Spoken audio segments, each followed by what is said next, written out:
Godina Harargee Bahaatti manni barumsaa maqaa sooreysaa jaarraa abbaa gadaatiin ijaaramuuf qophiin xumuramutu himame.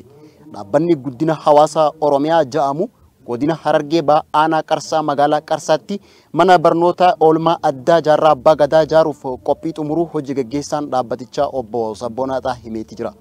Dhaabbatichi bara 2017tti Projektiiwwan ijaarsisuuf karoora qabate keessa manni barnoota oolmaa addaa jaarraa abbaa gadaa tokko yoo ta'u, mana barnoota kana ijaarsi isaa akka jalqabsiisuuf qophiin xumuramee jiraachuu beeksisuudhaan dhaabbatichi gama qulqullina barnootaa mirkaneessuutiin bara kana projektiiwwan barnoota adda addaa sadarkaa naannoo Oromiyaatti hojii jalqabsiisuuf kan carraaqaa jiran ta'ullee himaniiti jiran. Akka hojii gaggeessaan dhaabbatichaa himutti dhaabbanni kun humna qabuun hawaasa guddaa Oromoo if cina hiriirsuudhaan projektoota adda addaa hojiirra oolchuuf hojjechaa jira jechuudhaan ijaarsi mana barumsa moodeelaa kun ammoo qulqullina barnoota biyyattii mirkaneessuu keessatti qooda olaanaa qabaachuus obbo Sabboonaan himeeti jira.